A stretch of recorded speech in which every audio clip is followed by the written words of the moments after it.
All praise given to Yahweh, Ba'ashem Yahweh Shai, Ba'ashem Rekah HaKadosh. Double honor to the elder apostles of Great Millstone who were well in teaching this 100% truth. Shalom to the hopeful elect, beginning with the 144,000 and the rest of the men, women, and children of the great multitude of the elect. I'm your brother Magan Shalamar. The title of this video is The Wicked, being Esau Edom, and his pride persecute the poor.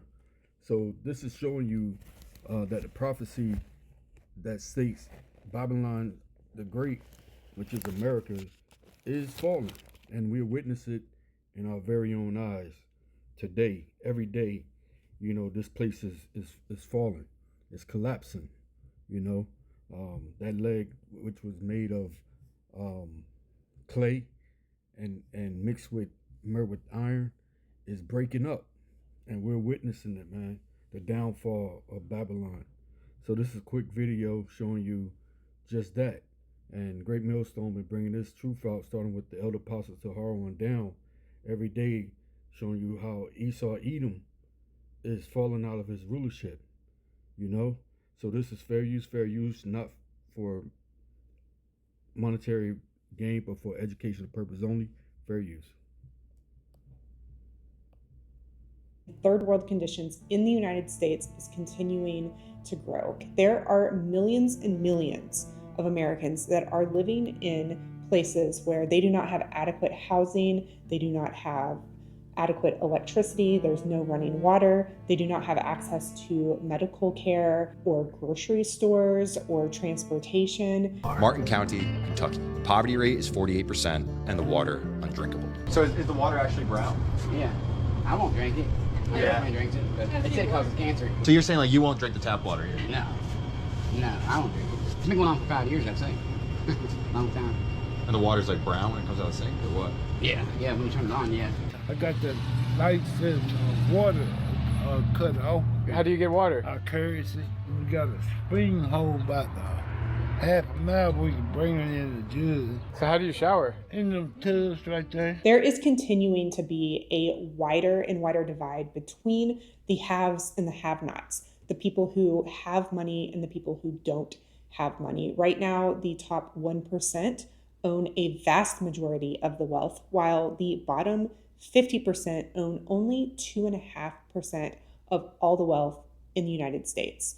So there are some really wealthy people in the US, but that doesn't mean that the country as a whole is a wealthy country. Why are there so many who own so little and are paid so poorly in a country that has so much? Because many of us benefit from that situation. I read the novelist Tommy Orange's first book, There, and he has a line there that says, kids are jumping out of the windows of burning buildings, falling to their deaths, and we think the problem is they're jumping. And when I read that, I was like, man, that sounds like the poverty debate. We constantly focus on the poor. We should be focusing on the fire, who lit it, who's warming their hands by it. And I think that's a sentence that cuts through the complexity arguments. Some lives are made small so that others may grow. And that's just the plain truth of it. I know this from personal experience. I have lived in rural Appalachia. We are living in this camper that we bought for $5,800. I have experienced going without electricity and running water. We did not have access to healthcare. Healthcare in the US is very expensive, and it's becoming more and more expensive over the years. I was born in the 80s, and things have progressively been getting worse throughout my adult life, to the point where my family actually decided to leave the United States, and we are now living in a different country. So we have access to just our basic things. I lived in a third world country this last year. It was so dangerous, it was so scary. Oh my God, I woke up every single day being like, oh my God. Bucket showers, living off the land, understanding where my food's coming from, understanding the way of life. No, babes. America is a third world country. America is a third world country. I've been...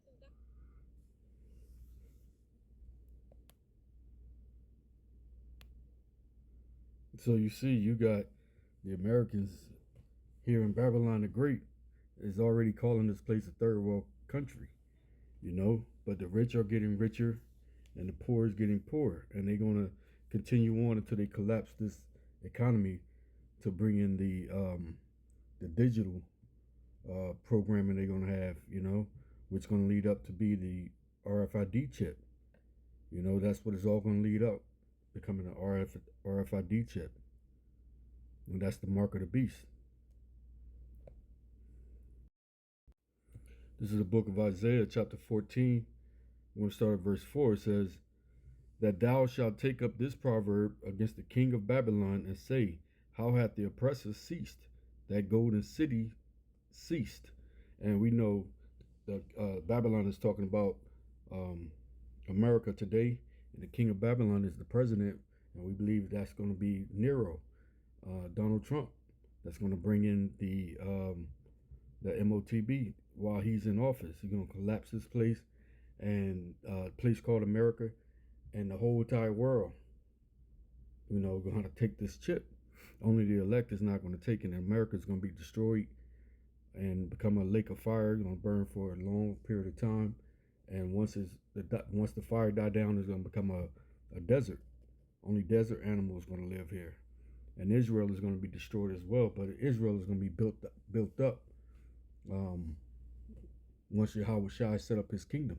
And that's what he's doing when he come and take down Esau's kingdom and set up his kingdom here on earth. It's going to be through nuclear fire.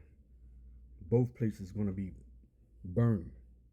You know, nuclear fire from the ICBM missiles and from that 100% fire coming out of those laser beams coming from them chariots that Yahweh Shai and his angels are going to be in.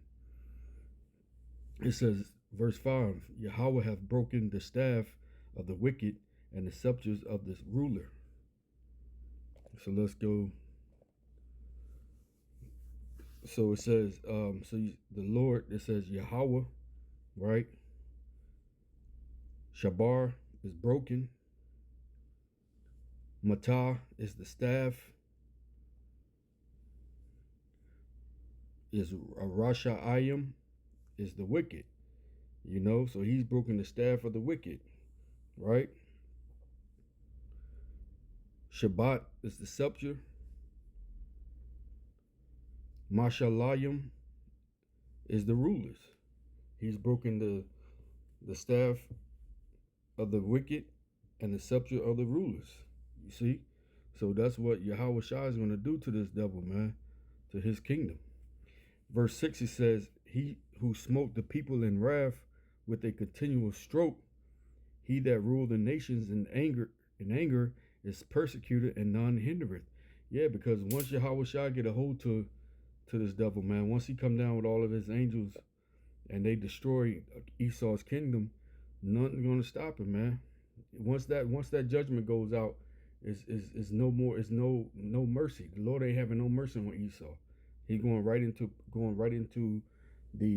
into slavery, into them chains and fetters of iron, starting with the top banking families, the Rothschilds, Rockefellers, Murdochs, Gettys, Oppenheimers, Morgans, all them top international banking families. They're going into them fetters of iron first.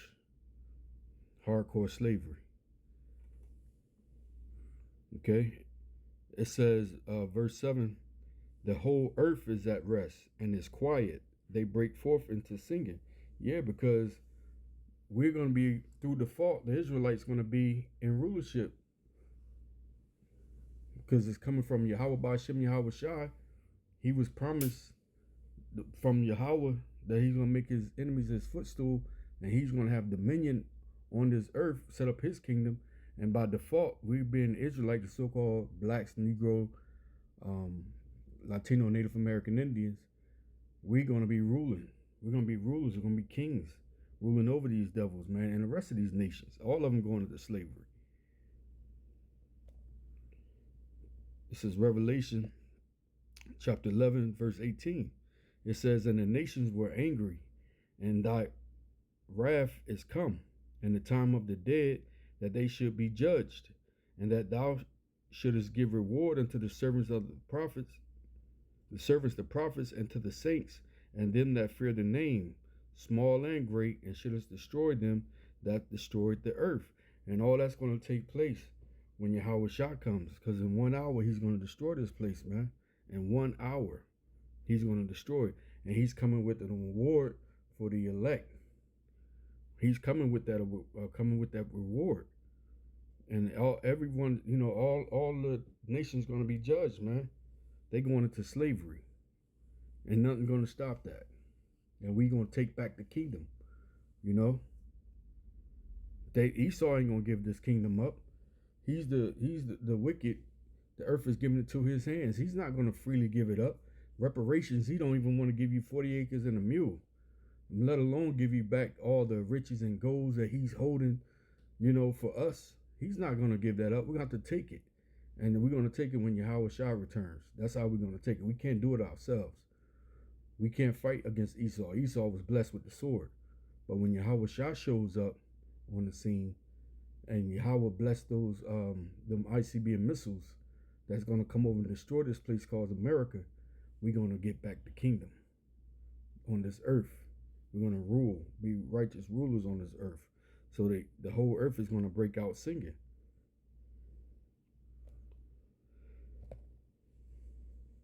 This is Psalms 10, verse 2. I start at verse 1. Why standest thou afar off, O Yahweh? Why hidest thou thyself in times of trouble? And these are the times of trouble that we're leading into, called Jacob's trouble. And Jacob's trouble is also trouble for Esau. It's Esau's troubles too, because they know they only have, the top elite know they only have but a short time, where they got to try to issue in this new world order, which is the MOTB, the mark of the beast, that micro C hip. It says the wicked in his pride does persecute the poor, and that was what that video was showing you. How he doesn't even care. Esau don't even care about the poor Edomites. He don't care. Unless you're part of his family, he doesn't care about them. Them rednecks over there, we'll call you the N-word in a minute. Them top elites does not care about those people, man. He don't care about nobody unless you within his family line.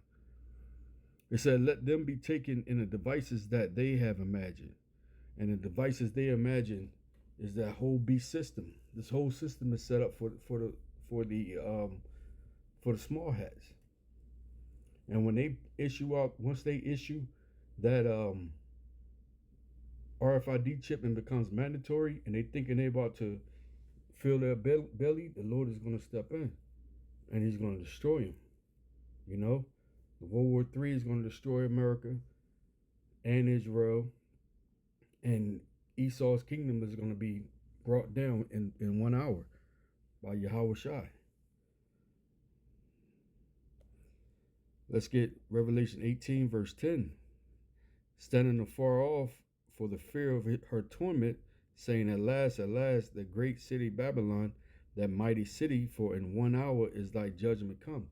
America's about to celebrate our 250 year. 250 years, where most kingdoms or most what's that word I'm looking for? I would just go with kingdoms from now. Only last about 200 years. Look at it this way. Great Britain lasted less than 100 years. Babylon, the old Babylon, ancient Babylon, less than 100 years. It's like 70 years. So this place been rocking for a long time, going into a 250 year. You see? But Lord's willing, this is be the last year. Lord willing that he allowed us, he usher in that MOTB, that mark of the beast, the RFID chip. And this place be destroyed when World War III kicks off, man. ICBM missiles, and Yahweh Shai, Hamashiach, is going to crack that sky with all his angels. And Michael's going to stand with Yahweh Shai. He's going to stand up. So he's going to do some, they're going to do some destroying, man. This place called America is about to be destroyed. So with that, I pray you're edified. Call halal Yahweh, by Hashem Yahweh Shai, by Hashem Makar HaKadash. Again, double honors to the elder apostles of Great Millstone who rule well. Shalom.